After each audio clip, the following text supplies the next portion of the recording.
গল্প অন্য ভুবন। নতুন জায়গায় অপালার ঘুম আসে না।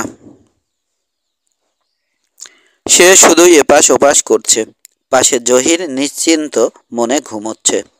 ভাবতেও কেমন অবিশ্বাস্য লাগছে, শেষ পর্যন্ত তাদের বিয়েটা হয়েই গেল।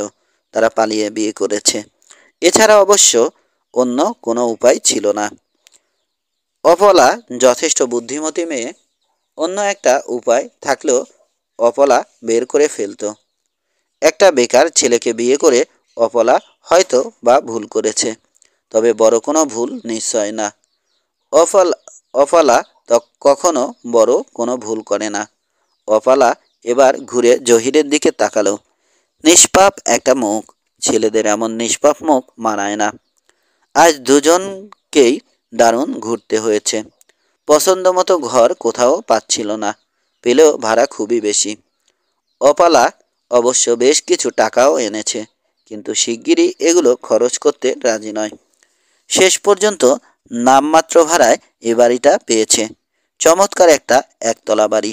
ছাদে চিলেকোঠা আছে, পেছনে বাগান। বাগান না বলে জঙ্গল বললেই বোধহয় ভালো হবে। সামনে বিশাল উঠান, পাশে আর একটা ছোট ঘরে বাড়িওয়ালা থাকেন। বাড়ির সীমানা বিশাল। মফস্বলে হলেও বাড়ির ভেতরের পরিবেশ গ্রামের মতো, অতিরিক্ত রকমের নির্জন। নির্জনতা অবশ্য অপালার ভালো লাগে। সারাদিন অতিরিক্ত ঘোরায় দুজনেই ক্লান্ত। জহির গোসল করে সামান্য কটা নাকে মুখে গুজেই ঘুমিয়ে পড়েছে, কিন্তু অপালার মোটেই ঘুম আসছে না। সে নীরবে রাতের গুটি গুটি পায়ে আসার শব্দ পাচ্ছে।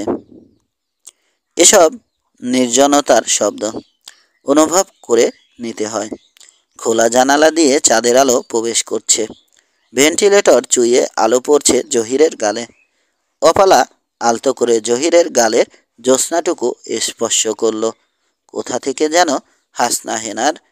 হাসনাহেনা ফুলের মাতাল করা ঘ্রাণ আসছে। নিশ্চয় কাছে পিঠে কোথাও হাসনাহেনার ঝাড় আছে।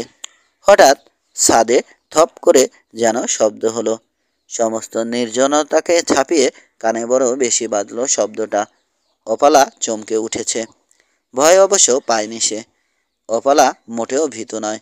এবার শব্দটা প্রায়ই হচ্ছে, থেমে থেমে হচ্ছে, থপ থপ থপ। অপালা আলতো করে জহিরকে ঠেলা দিল। জহির উঠল না, শুধু অন্য পাশে ঘুরে গেল। অপালাও আর জাগালো না। ঘুমাক না মানুষটা, বড্ড ক্লান্ত সে। শব্দটা বেশ কিছুক্ষণ ধরে থেমে আছে। অপালা ভাবছে কি হতে পারে। চোর নিশ্চয় না। চোর হলে এমন শব্দ করতো না। আর কিছুক্ষণ অপেক্ষা করে অপালা উঠে এলো। বাথরুম যেতে হবে। বাথরুম থেকে এসে ইচ্ছা হলো একবার ছাদ থেকে ঘুরে আসতে। বারান্দা থেকে উঠে গেছে ছাদের সিঁড়ি। সে ধীরে ধীরে সিঁড়ি ভেঙে উঠতে লাগলো। ছাদে উঠে প্রথমেই চোখ গেল চাঁদের দিকে। থালার মতো চাঁদ উঠেছে আকাশে। আচমকা তার দৃষ্টি চলে গেল ছাদের কোণে। চাঁদের রূপালি আলোয় রূপালি একটা ছায়া চোখে পড়ল। কুকুরের মতো কিছু একটা গুটিসুটি মেরে শুয়ে আছে। ভালো করে লক্ষ্য করতে বোঝা গেল ওটা একটা মানুষ, সম্পূর্ণ নগ্ন একটা পুরুষ মানুষ। এই প্রথম খুব বড় ধরনের ভুল করল অপালা। 2, এই মুহূর্তে মাহফুজ সাহেবকে বেশ চিন্তিত মনে হচ্ছে। তার সামনে দুটি ছেলে মেয়ে বসে আছে। ছেলেটির নাম জহির, মেয়েটির অপালা। তারা এসেছে বাসা ভাড়া নিতে। তিনি বাড়ির সামনে কোথাও টু লেট অথবা বাসা ভাড়ার সাইনবোর্ড লাগাননি। তবু এরা যেন কোথা থেকে খবর পেয়েছে তার একটা খালি ঘর আছে। খালি ঘর একটা আছে সত্যি, 2 রুমের ছোট্ট একটা ঘর।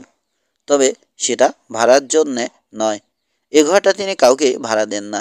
মাহফুজ সাহেব নড়ে চড়ে বসলেন।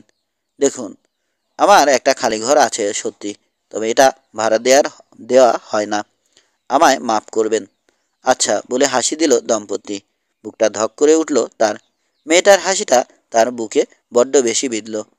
মেয়েটার বাগালে গভীর একটা টোল পড়েছে। তার মেয়েরও এমন টোল পড়ত। যে মেয়ের জন্যে খুন করতেও তার সামান্য হাত কাঁপেনি। সামান্যও না। তিনি দম্পতির হাতে একটা চাবি ধরিয়ে দিলেন। যেদিন খুশি সেদিন উঠতে পারেন আপনারা। 3, এই ঘরটাতেই থাকতেন তারা, তিনি আর তার ছোট্ট আদরের মেয়ে নীলা। মা মরা মেয়েটাকে তিনি বড্ড বেশি ভালোবাসতেন। উপরের চিলেকোঠায় থাকতো এক হুজুর। উপরের চিলেকোঠায় থাকতো এক হুজুর, নুরানি চেহারা, মুখে চাপদারি। হুজুরকে তিনি রেখেছিলেন মেয়েকে আরবি পড়ানোর জন্য। সেদিন ঘুণাক্ষরে তিনি ভাবতে পারেননি এই সুন্দর চেহারা হুজুর এমন সর্বনাশ ডেকে আনতে পারে, এমন ভয়ঙ্কর একটা দিন ডেকে আনতে পারে। সেদিনকে একটা কাজে বাজারে গিয়েছিলেন তিনি। পোষা কুকুরটা গুটিসুটি মেরে শুয়েছিল উঠানে। কুকুরটাকে কয়েকদিন হলো নীলা কোথা থেকে যেন নিয়ে এসেছে। হুজুর একেবারেই দেখতে পারে না কুকুরটাকে। নীলা ঘরেই ছিল, হুজুর পড়াচ্ছে। তিনি বাজারে চলে গেলেন। বাড়ির ভেতর ঢুকতেই তার বুকে একটা ধাক্কা লাগলো। উঠানে পড়ে রয়েছে হুজুর, সারা শরীর রক্তাক্ত, আঁচড় কামড়ের দাগ। কুকুরটা আশেপাশে কোথাও নেই। তিনি জলদি ঘরে ঢুকলেন। অশুভ আশঙ্কায় কাঁপছে বুক। যার জন্যে আশঙ্কা, ঘরে ঢুকে প্রথমেই তার দেখা পেলেন। সিলিং থেকে ঝুলছে তার মেয়েটা নগ্ন। তার আদরের মেয়েটা আত্মহত্যা করেছে। পাশে বসে রয়েছে ধবধবে সাদা কুকুরটা, সারা গায়ে সোপ সোপ রক্ত। কেউ কেউ করে কাঁদছে ওটা। পুরো ঘটনা বুঝতে তার কয়েক সেকেন্ড সময় লাগলো। তিনি প্রথমে ঘর থেকে বড় রামদাটা নিয়ে বের হলেন। তারপরে ধীরে সুস্থে জবাই দিলেন হুজুরকে। ওটা আসলে একটা জানোয়ার। পাশে বসা জানোয়ারটার থেকেও কুৎসিত ওটা। জানোয়ারটা অবশ্য এমনিতেও বাঁচত না, তবু তিনি প্রতিশোধ নিলেন। তারপর ওটাকে নিয়ে কবর দিলেন পিছনের জঙ্গলে। পুরো ঘটনার সাক্ষী হয়ে রইল অবলা জানোয়ারটা। যথাসময়ে পুলিশ এলো। পুলিশকে বোঝাতে মোটেও কষ্ট হলো না শয়তানটা তার মেয়েকে ধর্ষণ করে পালিয়েছে। ইতিমধ্যেই তিনি উঠানটা ধুয়ে ফেলেছেন, কুকুরটাকেও গোসল করিয়েছেন।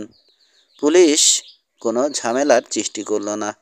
কয়েকদিনের ভেতরেই ব্যাপারটা শান্ত হয়ে গেল।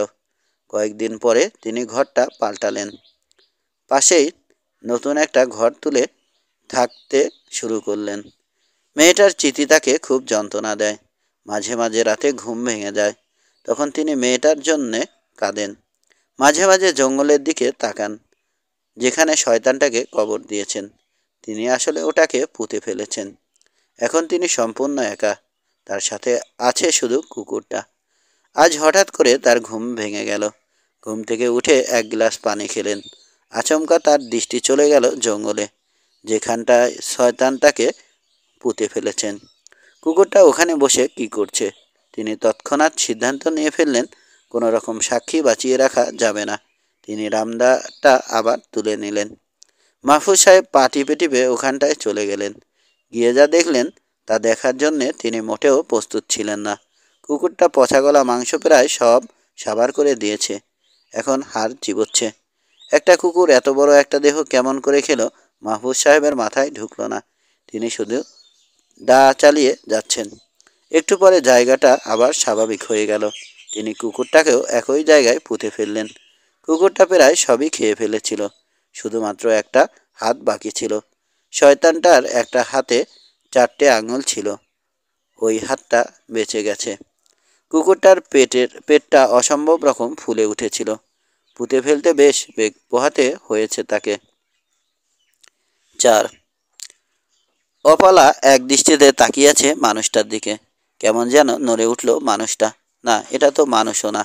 ঘুম থেকে জেগে উঠেছে ওটা।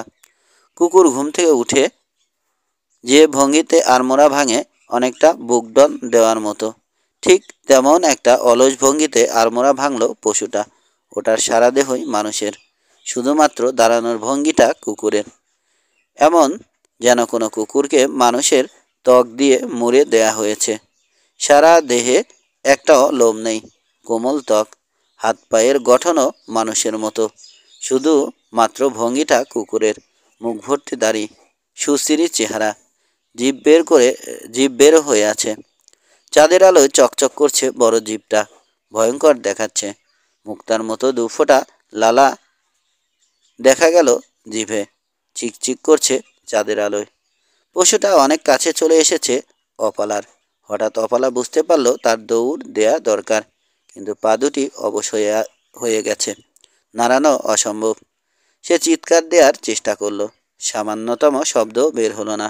আচমকা পশুটা দুপায়ে ভর দিয়ে লাফ দিল, সামনের দুপা প্রসারিত করলো মানুষের মতো। অপলাকে নিয়ে পড়ে গেল ওটা। অপলার অনুভূতি শক্তি সম্পূর্ণ লোপ পেয়েছে। শুধু দুটো জিনিস অনুভব করছে সে, তার গাঢ় লাল রঙা শাড়িটা ধীরে ধীরে উপরে উঠে যাচ্ছে, মায়ের শাড়ি, আর পশুটার এক হাতে 4টা আঙুল। চাঁদের ফিনকি দেয়া আলোয় ধর্ষিতা হলো অপালা। 5. অপালাদের বিয়ের বয়স প্রায় 1 বছর হতে চলল। তার সন্তান হবে। জহির বাজারে গেছে প্রয়োজনীয় কিছু জিনিস আনতে। কয়েকদিন পরে অপালা হাসপাতালে ভর্তি হবে। জহির বেশ আনন্দেই আছে। ওই ঘটনার পরে অনেক কিছু ঘটে গেছে। জহির খুব ভালো একটা চাকরি পেয়েছে। বাবা মাও বিয়েটা মেনে নিয়েছে। জহিরের আত্মীয় স্বজন কেউ নেই, তাই সে অপালাকেই অনেক বেশি আঁকড়ে ধরেছে, যেমন করে স্বর্ণলতা আঁকড়ে ধরে বড় কোনো বৃক্ষকে। ওই দিন কেমন করে নিচে এসেছে অপালা তা তার পক্ষে বলা সম্ভব না। ঘটনাটা সে কাউকে জানায়নি, শুধুমাত্র বাড়িওয়ালাকে জিজ্ঞেস করেছিল দাড়িওয়ালা কাউকে সে চেনে কি না। সে সরাসরি বলে দিয়েছে চেনে না, তবে তার থমথমে মুখ দেখে অপালা সহজেই বুঝে গিয়েছিল দাড়িওয়ালা লোকটাকে বাড়িওয়ালা চেনে অথবা চিনত এ কারণে বলা। ওটাকে অপলা আর কোনো দিন দেখেনি। ছাদে অনেক দিন একা গিয়েছে, তবু দেখেনি। অপলার প্রচণ্ড ইচ্ছে ওটার সঙ্গে আর একদিন কথা বলবে। ওটার সঙ্গে তার কথা বলা বড্ড দরকার। 6. অপলা হাসপাতালে আছে।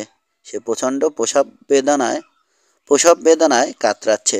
ডাক্তাররা অপারেশনের প্রস্তুতি নিয়েছেন। একটু বাদেই তার অপারেশন হবে। অপারেশন কক্ষে যাওয়ার আগে অপলা জহিরকে শুধু একটা কথাই বলল, আমি তোমাকে 1 সমুদ্র ভালোবাসি। জবাবে জহির মৃদু একটা চাপ দিল অপলার হাতে। অপারেশন প্রায় শেষ পর্যায়ে। অপারেশন করছেন ডাক্তার ফিরোজ আহমেদ, নামকরা গাইনোকোলজিস্ট। তিনি অতি দক্ষতার সঙ্গে বের করে আনলেন শিশুটিকে। রোগী অনেক বেশি যন্ত্রণা সহ্য করেছে। যন্ত্রণা থেকে মুক্তি পেতেই হয়তো বা সে চলে গেছে অন্য এক ভুবনে। ডাক্তার সাহেবের তেমন দুঃখবোধ হলো না, তবে তিনি কেমন যেন মমতা অনুভব করছেন শিশুটির জন্য। শিশুটার পিঠে ছোট্ট একটি থাবড়া দিলেন তিনি। দেব শিশুর মতো চেহারা শিশুটির। শিশুটি সবাইকে স্তব্ধ করে দিয়ে কেঁদে উঠল। এ তো এ জগতের কান্না নয়, অন্য কোনো ভুবনের কান্না। কুকুর শিশু যেমন করে কাঁদে, ঠিক তেমন কেউ কেউ কেউ কেউ এই মুহূর্তে সবাই তাকিয়ে আছে কুকুরছানার মতো গুটিসুটি মেরে পড়ে থাকা শিশুটির দিকে। সমাপ্ত।